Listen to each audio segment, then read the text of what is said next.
welcome to all of you who's watching. This is a discussion.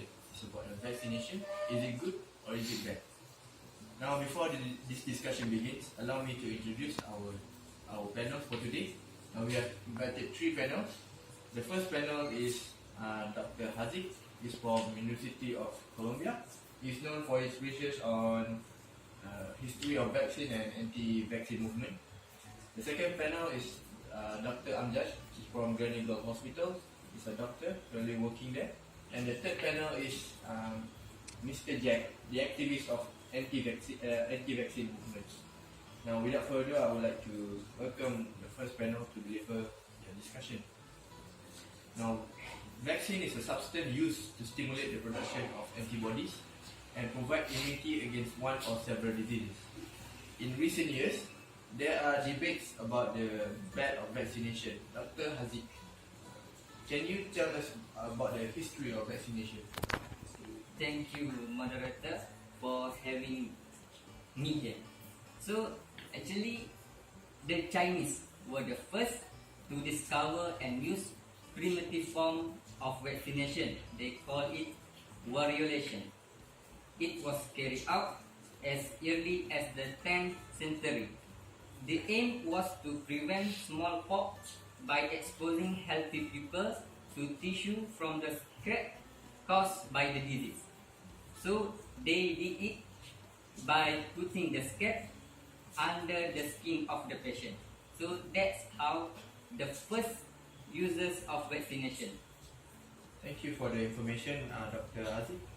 Now we all know that the importance of the vaccination for humans. Dr. Amjad, you are a doctor and mainly a specialist in study of immune body system. Can you tell us why we need to take vaccination into our body? First of all, thank you, Mr. Azim, for inviting me for having this discussion. Nowadays, there are many out there who reject vaccines for their kids or for themselves. To me, many of them were misunderstood about the pros of vaccination. As we know, that vaccine is actually substance that stimulate immune system in the body of human. It doesn't bring harm to human, since it's only used as preparation to fight against the disease, especially for kids. In fact, vaccines vaccinate the kids. The rate by vaccinate the kids, the rate of hospitalizing them decreased by 93%. Thus, decreased the rate for meeting doctor by 83%. Thank you. That's all for me. Thank you, Dr. Amjad. Now we understand that vaccination throughout the years helped a lot of kids growing up by having a good immune body system.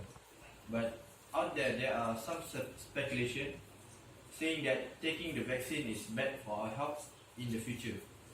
Now, I would like to move to Mr. Jack. Can you tell us on the history of the movement and why vaccination is bad for humans? Okay, thank you, Mr. Azim, for me in this discussion. First of all, vaccine is bad for our health. Bad for our health because there are many manufacturers outside there who improperly manufacturing vaccines. Those vaccines contain many harmful substances like mercury or plumber that can harm for our health, harm to the children's health and our health. So there are also some vaccines that are inactive. Inactive vaccines can result in infection due to intact pathogen. One study showed there is a causal relationship between measles, HIT, rubella vaccine, and some can cause autism. There are also studies show that infant vaccination of chickenpox will cause a surge in chickenpox adulthood and during pregnancy. Thank you, Mr. Jack, and thank you to all the panels for the information. Now we're gonna take a short break. When we come to this, we have more discussion about the pros and cons of vaccination.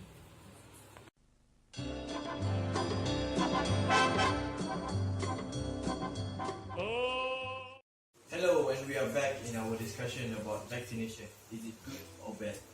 Previously, we talked about the importance of vaccination and the speculation of vaccination, which is the pros and cons of vaccination. Now we're moving on to our next question.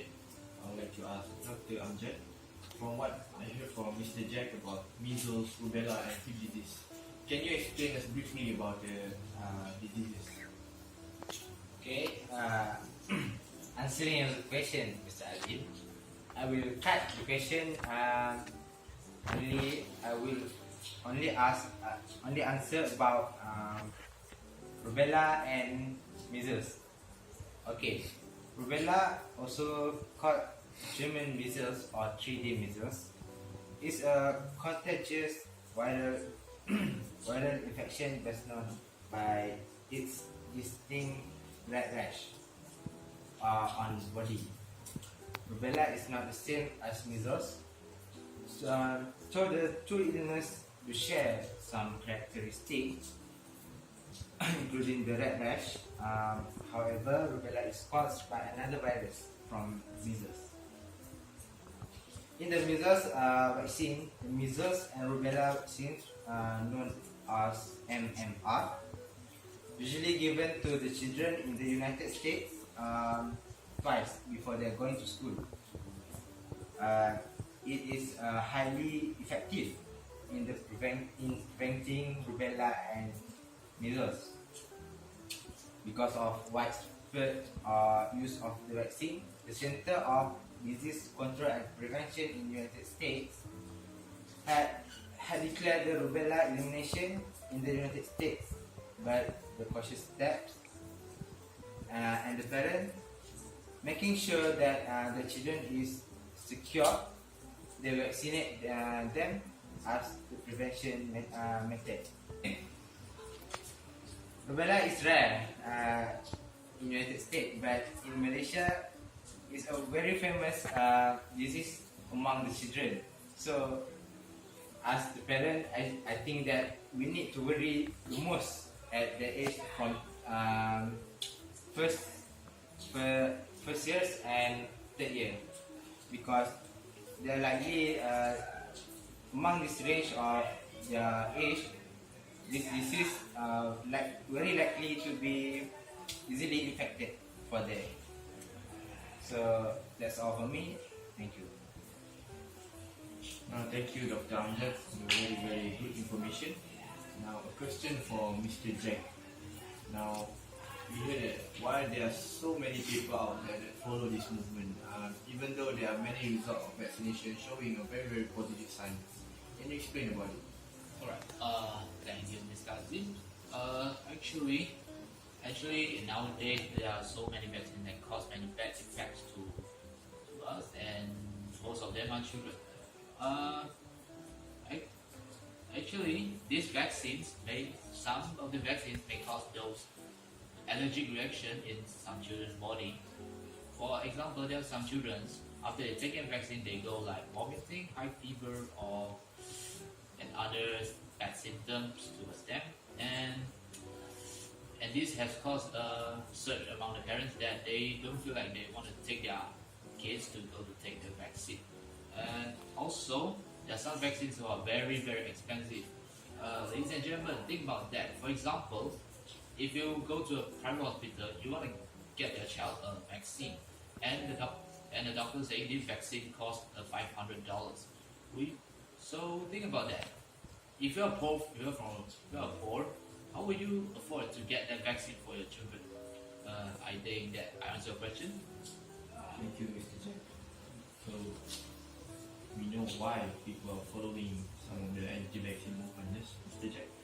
Now, Dr. Haziq, you also made a research on anti-vaccine movement. Can you summarize your research about the anti-vaccine movement? Thank you, Mr. Hazin.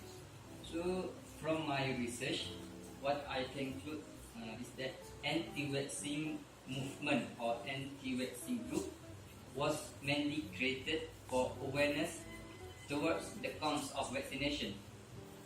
There is also a conspirational belief. Anti-vaccine group believe that there are a group of people that want to control the population of the people in this world. They believe that vaccine can kill people within long time effect.